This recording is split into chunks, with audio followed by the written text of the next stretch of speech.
a deep breath with me and let it out.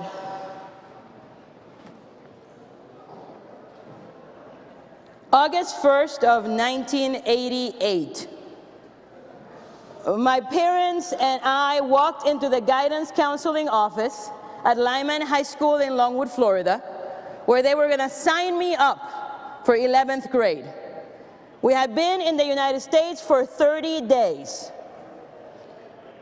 We walked in, forms were given, and forms were completed, except for one box. The box named race. We handed the box over to our guidance counselor, assigned to us, who looked at us perplexed. Why is this box open? It has to be completed. What we have to understand is that until 30 days before, we had been Puerto Ricans, living among Puerto Ricans, calling ourselves Puerto Ricans, thinking of ourselves as Puerto Ricans, so the notion of something called race had no meaning. Now, it doesn't mean that we weren't and didn't have racial consciousness, or that we didn't participate in colorism, or that we didn't see race. Is that race for us was not a marker of identity like it is in the US. But I digress. The guidance counselor looked at the forms, handed them back to us, and says, you have to pick one. We shrugged and said in broken English, there is no Puerto Rican box. He looked at us, pointed to a box called Hispanic, and says, that is your box. August 1st of 1994. I was nervous as orientation at Christian Theological Seminary in Indianapolis, Indiana began. I was the unicorn, the only non-white, non-African American member of the entering class. Will they like me? Will they be my friends? Subtly, the push and pull of a binary understanding of racial identity began and started showing its ugly and perplexing and obfuscating head. And so did the invitations. Jessica, join the student council, also known as the Young White Progressive 20-something Residential Student Club. You are one of us. Jessica, join the Black Caucus, also known as the Commuter Student Second Career Mostly Professional Black Women Club. You are one of us. The pressure, the invisibilization of me. Who to join, what to choose.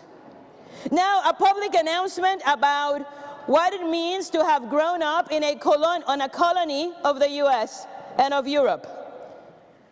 I used to have straight hair, lovely, long, straight hair. My grandmother, my olive skin, green-eyed descendant of Sephardic Jews grandmother, loved it. She loved to comb it, and I remember one of my earliest memories of her was her whispering as she combed my lovely straight hair, saying, do not marry anyone that will pollute our family.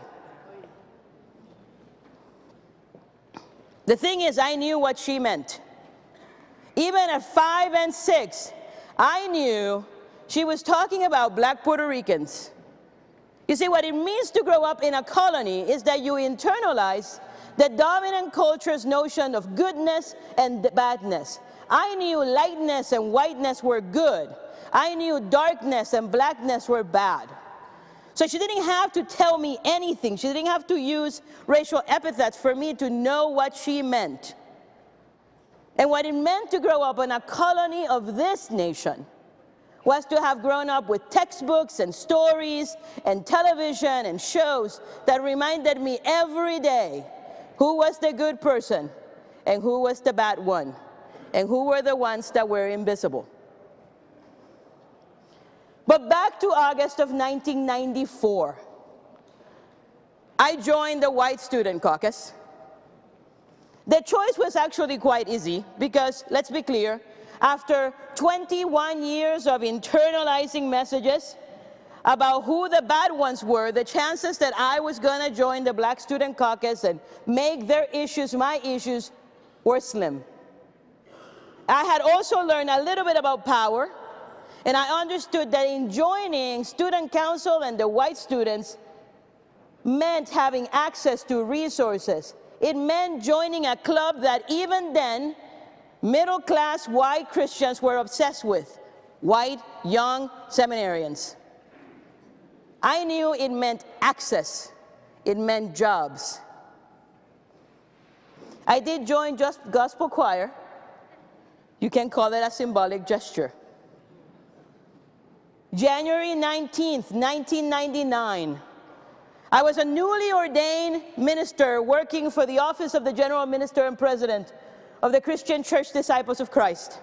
And I was given the job of managing the denominational anti-racist initiative. I went to my first 3-day intensive anti-racism workshop. It was a requirement of my job.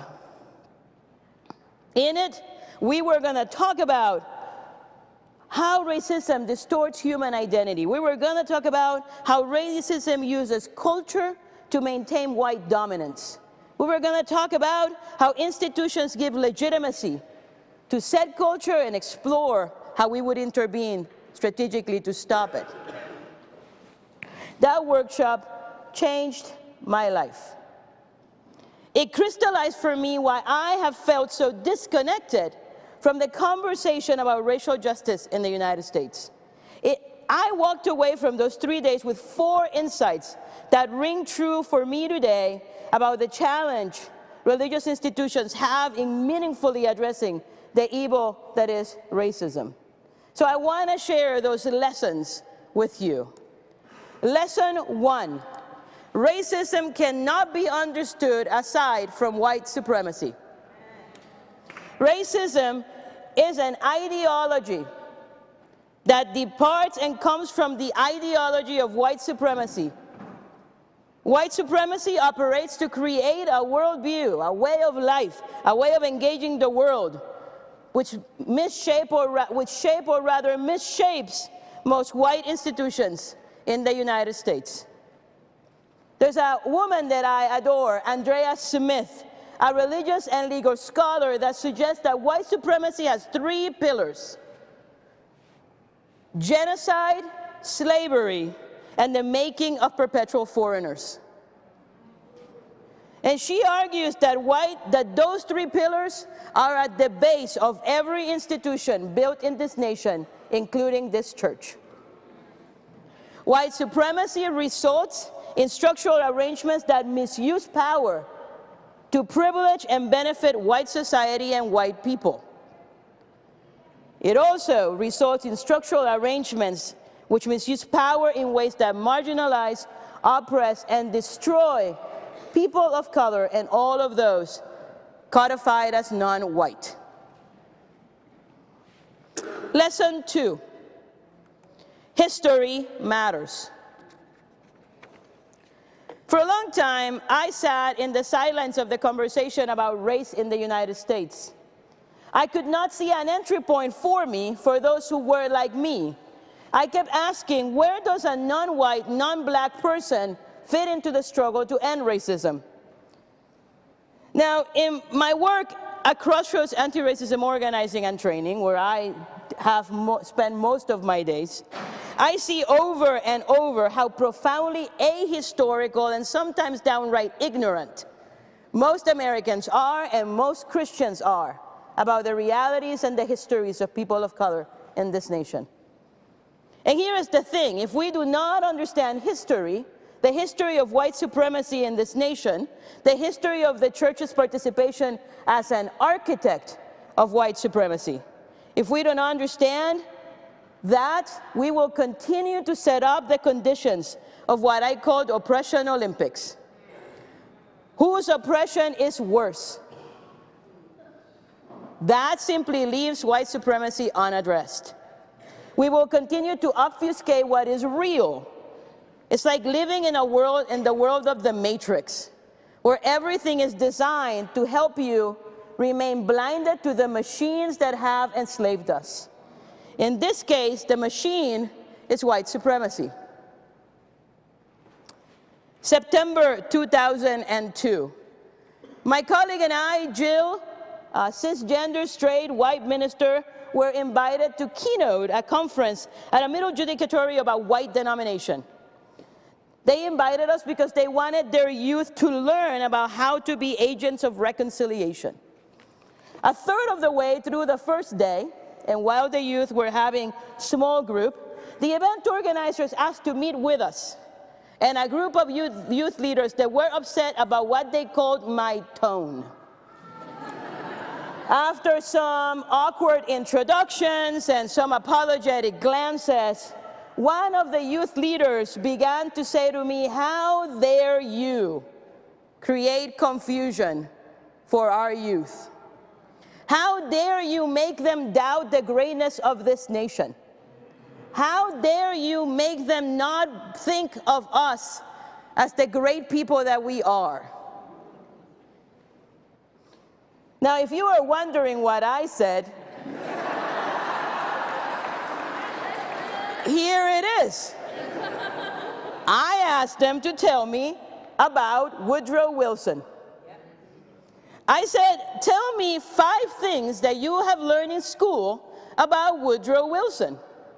And they gave me the usual 5 things. Let's see if you know them. He was a Presbyterian, president of Princeton, president of the United States. He was invested in the League of Nations, and some called him a pacifist. That is, unless you were a person of color, or a woman, really. Because if you were one of those, you would note him to be a rabid white supremacist. Intentionally racist in the most strict meaning of the term. He was a man who segregated the White House and all the federal government when he took office. He was a man who invited the filmmakers of Birth of a Nation to debut their film in the White House. Then I asked the youth, why don't we teach you that in school? Why is that not part of the story? And to be quite frankly, they offered rather sensible answers. They were not upset and they were not confused. Lesson 3. Racism is structural. Racism is not relational. There are relational implications to structural racism, but racism is not a relational problem.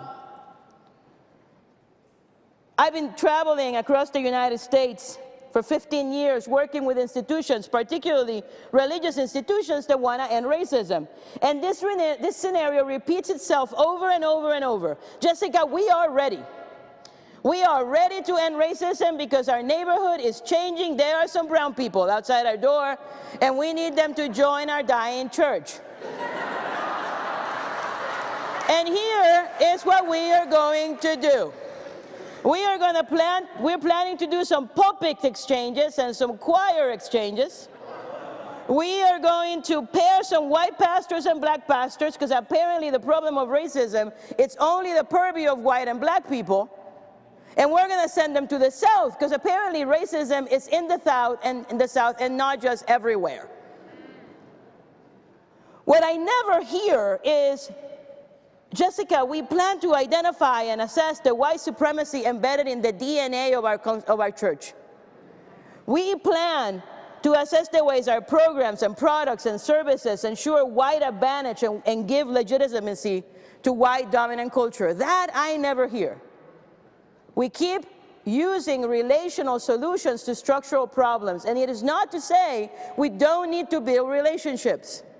It is to say that is not the only answer. Lesson 4. All of us are made complicit, and I mean all of us. Now, I don't say these to appease or absolve those of you who are white, cisgender, straight church leaders who operate from power privilege that you have. And I am not saying this to minimize or deny the generations of oppression, marginalization, and death people of color experience. I am also not saying this to deny or minimize the generations of people of color and white people that have and are resisting and working to dismantle racism.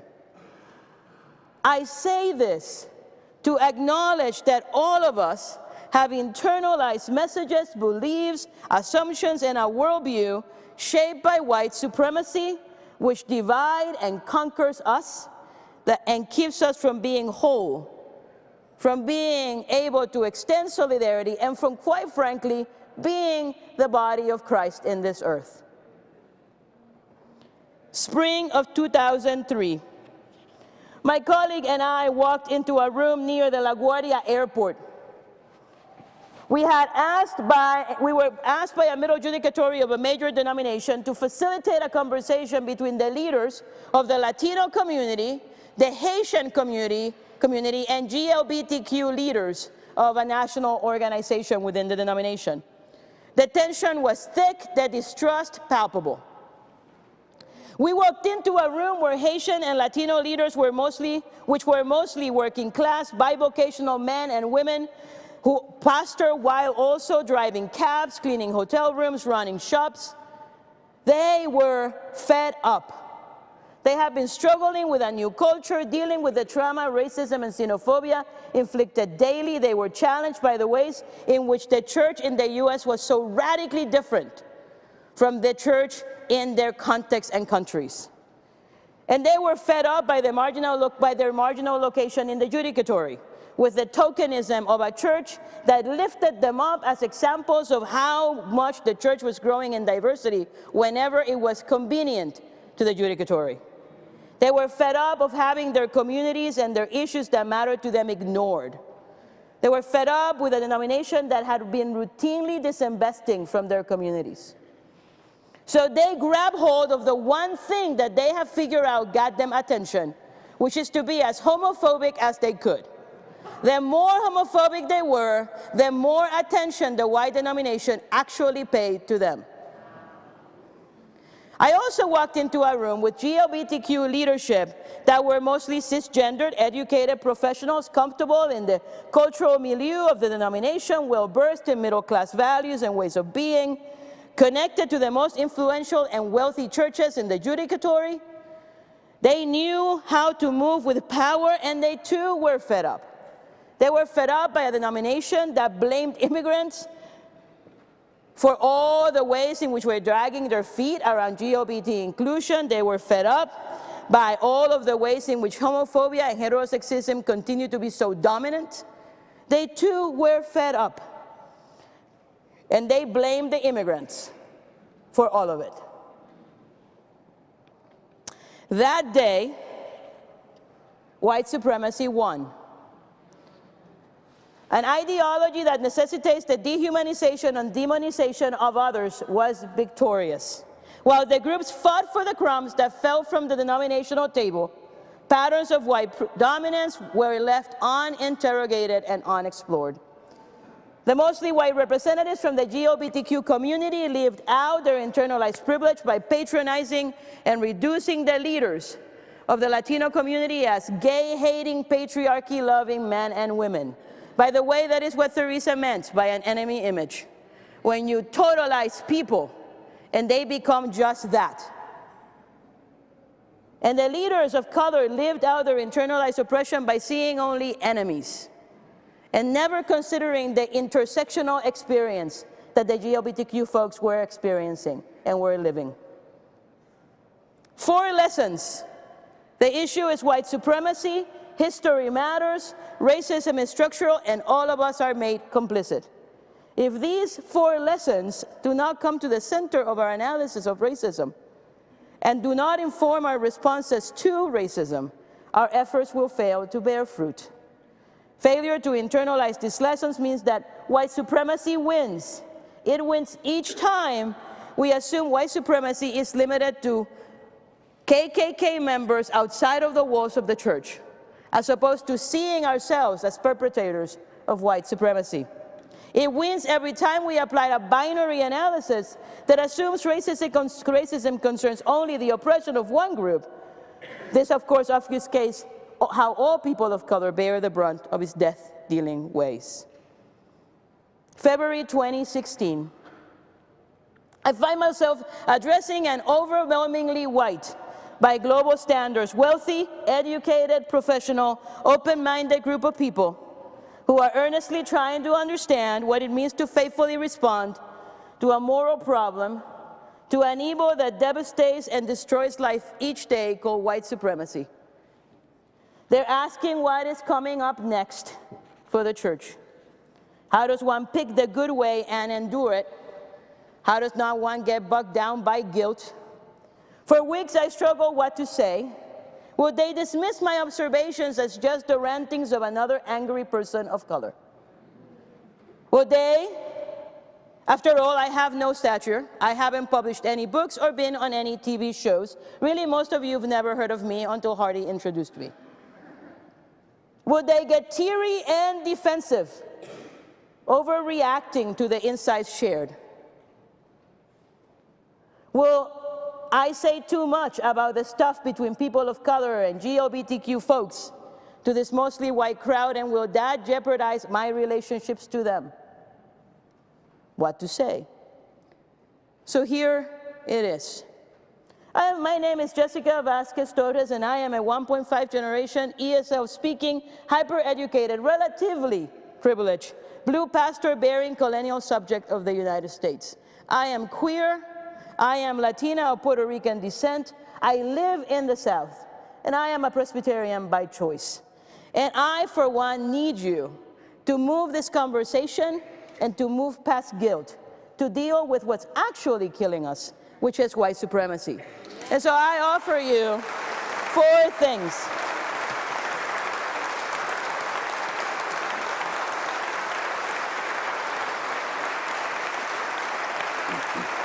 I need you to own your complicity. I need you to own this church's complicity in white supremacy and structural racism, not as a thing we confess from our past, but as our current reality.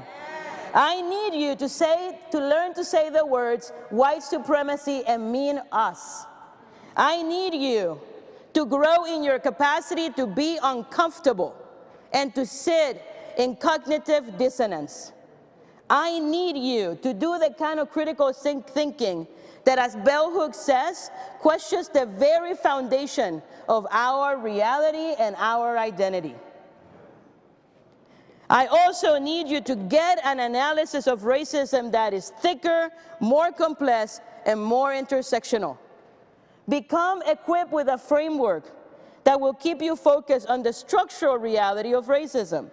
Use that analysis to understand more deeply the history of white supremacy in this nation and in this church. Use that analysis to assess the ways in which we do life, do mission, do worship, put conferences like this one together. Know that dismantling, uprooting, and doing away with racism requires learning to say the words and learning to deal with white supremacy and the moral problem that is the social construction of whiteness.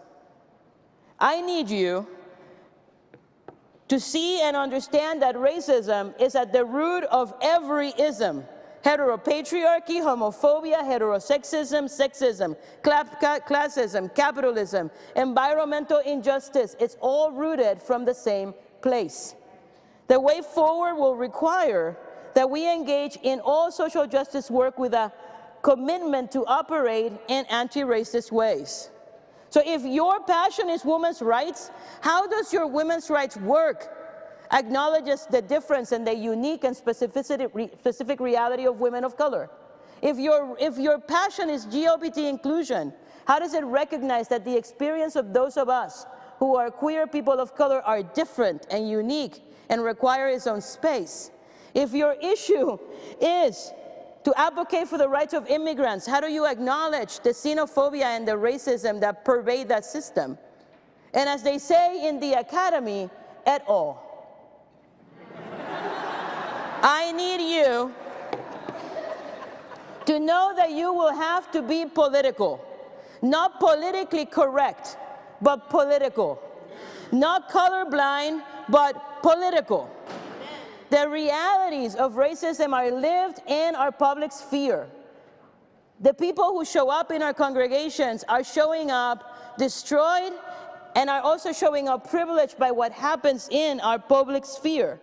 This is not about being partisan.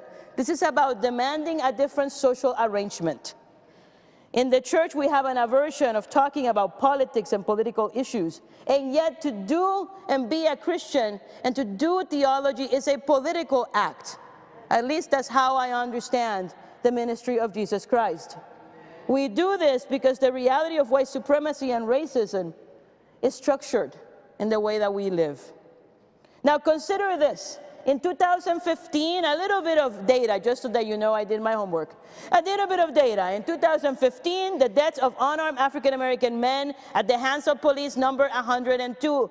But also consider that Native Americans ages 18 to 24 experienced the highest disproportional rates of police brutality in this nation. Do we know their names? Consider that as of January 15th, of 2015, 67 unarmed Latino men have been murdered by police.